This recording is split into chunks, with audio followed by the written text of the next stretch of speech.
Hey guys, good morning. I don't even know, it's Friday, it's Thursday, it's something. I think it's Friday.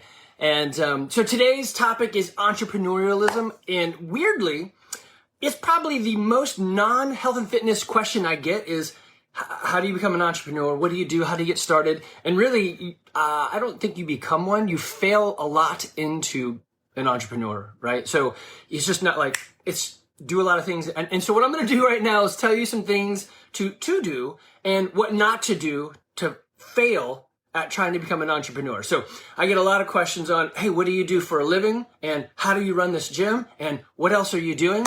And so I will pull back some of that curtain to help you. So the great book by Chris Cooper, Help First, and totally happy to help. Obviously, I'm not going to tell you like specific details, just like me saying, hey, tell me what's in your 401k. It's just, I don't know, that's sort of inappropriate to ask people those questions. But we'll give you some insight and some what not to do's, and more importantly, what to do. So the spoiler, I know if you've been listening to these for a while, you know what the spoiler is.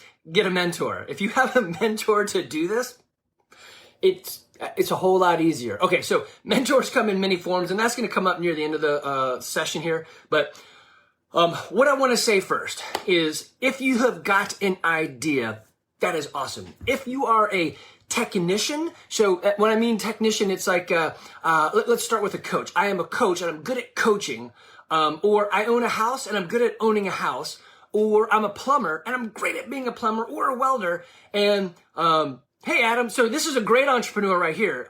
Adam Elder can probably aim into a lot of these things, but this guy, I should ask him to be my mentor. He is super successful in his business. Well, right, define success as what you want. We're all going to see it that way. He'll be like, there's so many issues, right?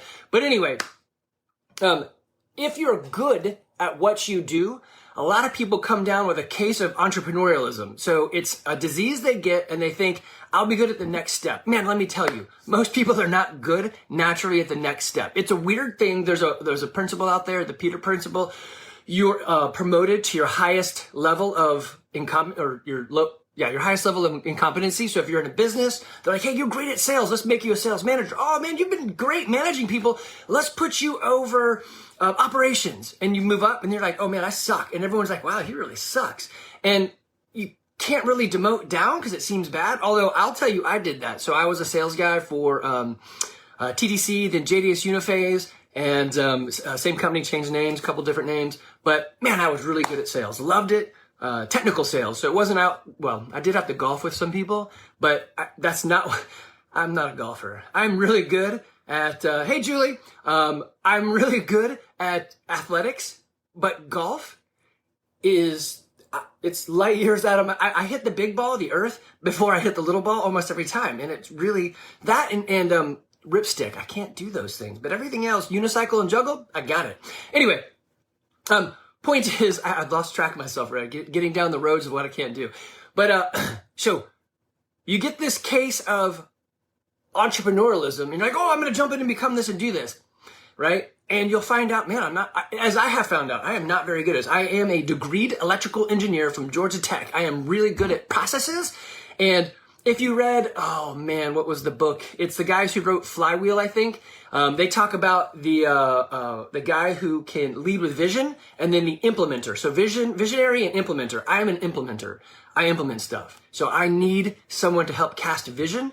I can cast ethics, like, hey, happy, humble, helpful people who want to be healthy and fit now as those who are 90 will do the right thing even if it hurts. I mean, yeah, I'm okay with casting ethics, but like vision and planning, right? But if you give me a formula, man, I'm good. So I can cure my entrepreneurial woes through a mentor, which I have. So I pay for a mentor. I pay for coaching, and it's expensive.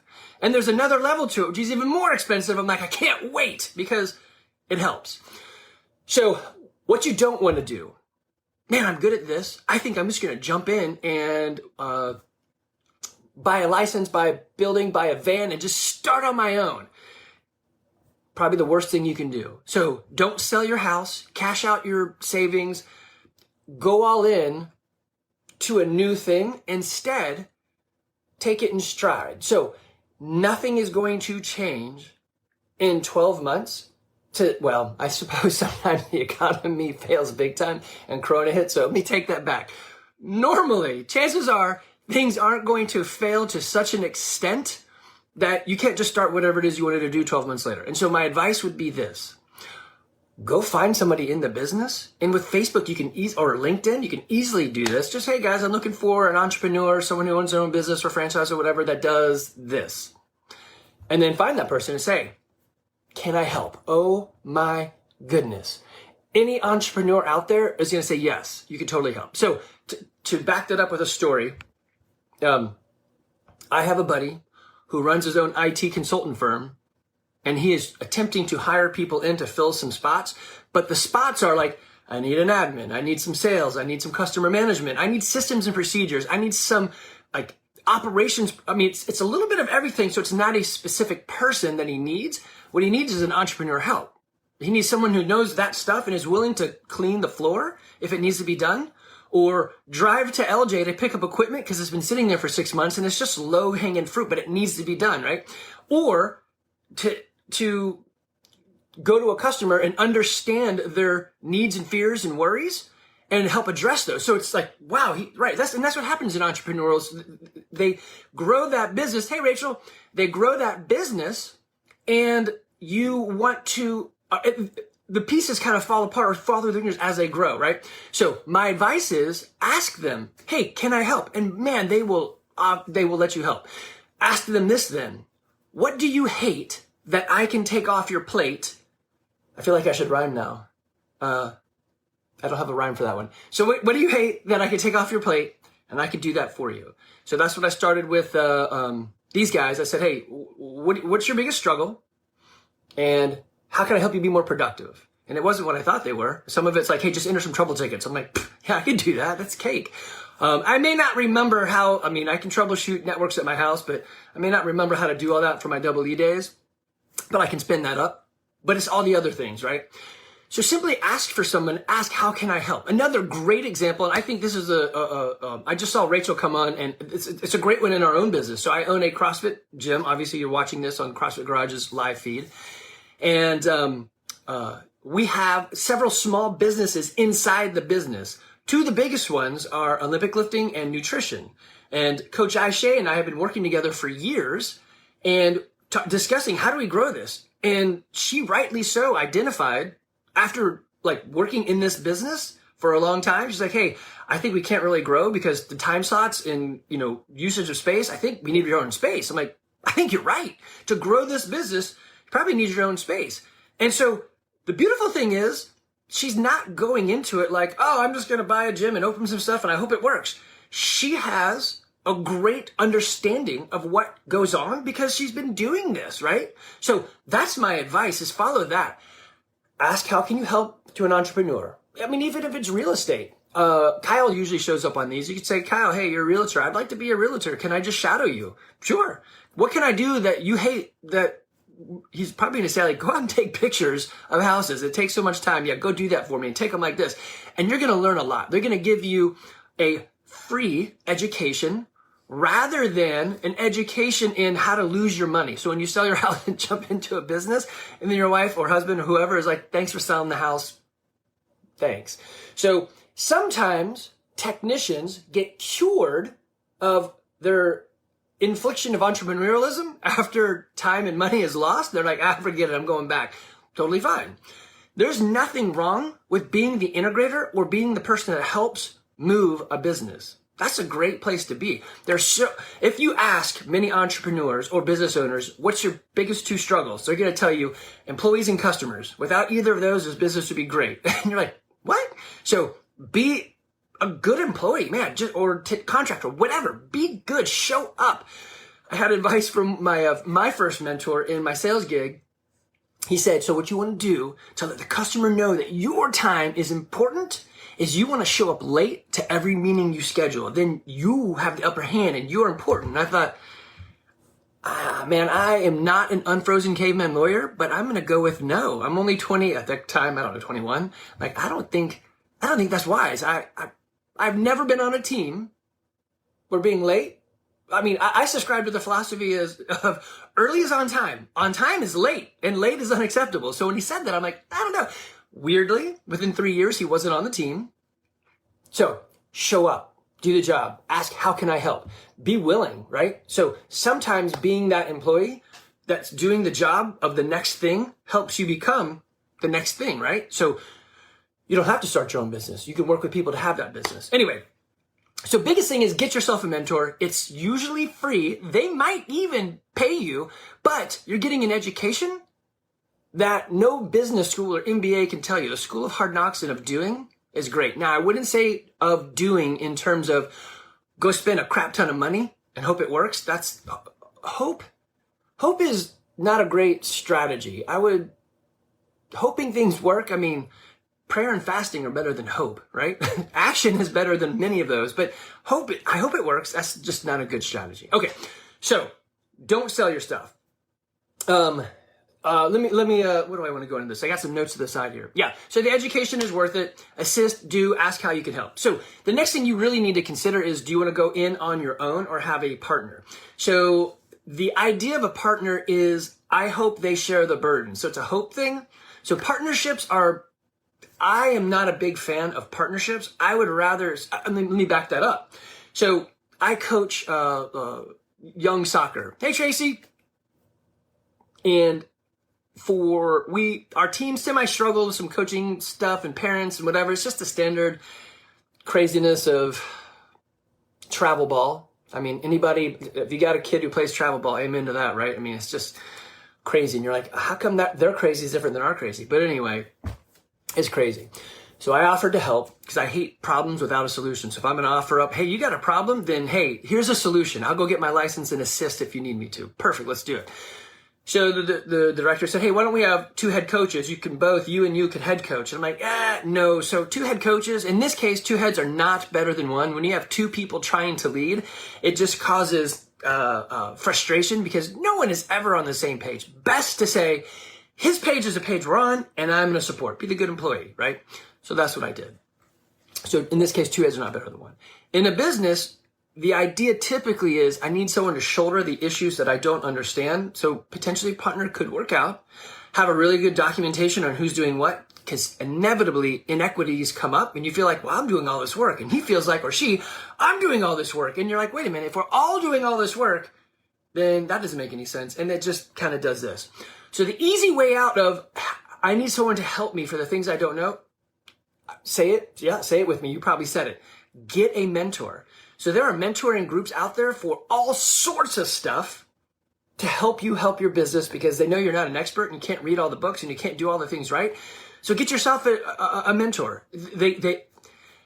Free is bad. If you get yourself a free mentor, you're going to suck it up. Don't get a free mentor. Pay as much as you possibly can for that mentor and they will be worth everything that it's worth, right? So pay for it. Get it. They will give you homework. Do the dang homework. They'll keep you coaching, mentoring, accountability, just like when we do for fitness, right? Find someone to guide you in this. Okay. So solo versus partner, that's up to you. I would totally never do partnerships. If I can avoid it, I would do mentoring. So, right. And then like with this IT, stuff, I don't really care to be an employee and I don't really care to be a partner, but whatever he needs, I'm happy to do, right? So let him lead and I'm happy to fill in. I'm just help first, right? Get the education, learn. But if you feel like I can't do this on my own, then don't do it yet. Go get shadow, find somebody to work with and figure out what it is that I don't know, right? Okay. So let me back some of that up. Then, or first, the next thing is franchise versus, I forgot the word of it, not franchise. Franchise or not franchise, right? Do your own thing.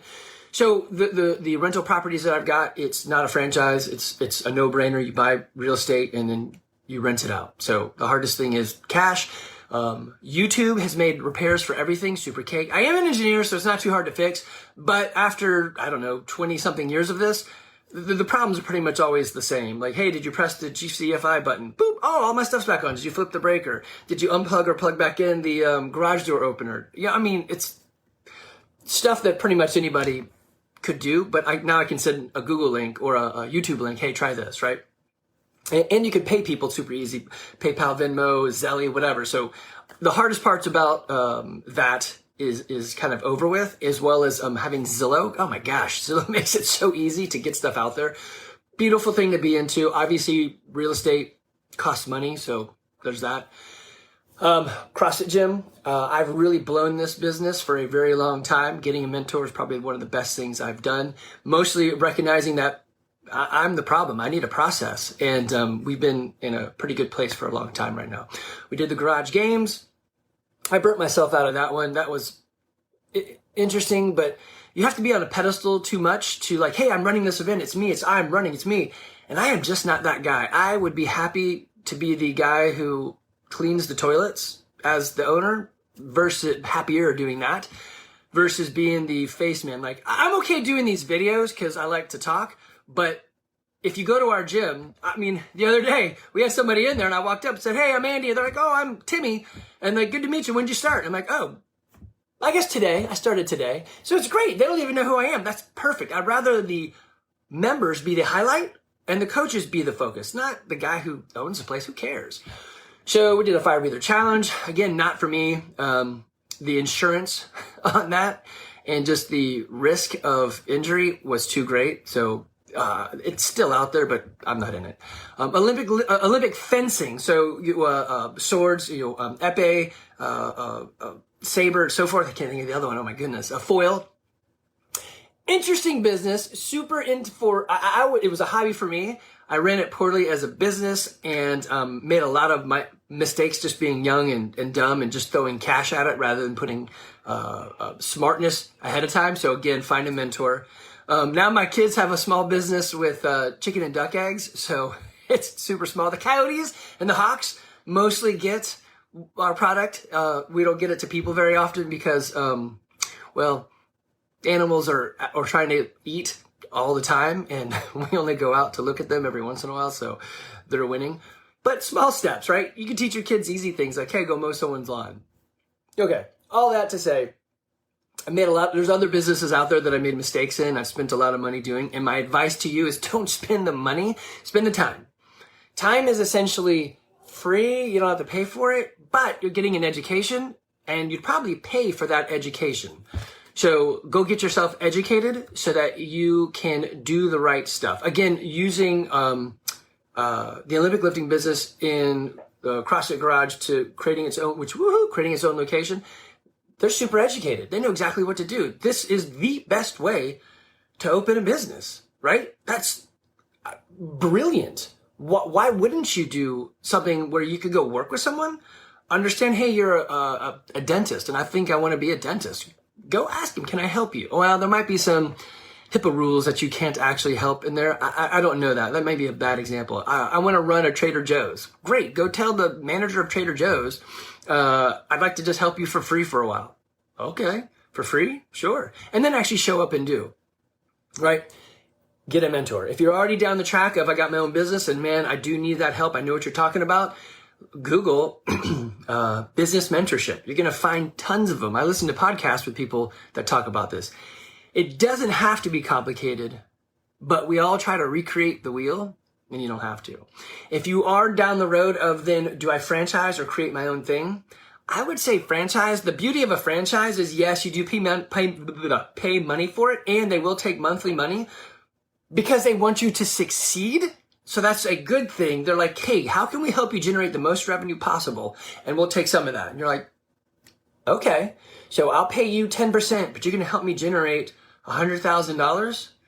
Okay, I'm in. That sounds like a great deal. So if you don't know how to franchise, Reed Trago has a business with Lee Merriweather on how to help you find a franchise that fits you. It doesn't cost you anything. They get paid by the franchise people by bringing them qualified people. So why wouldn't you talk to them?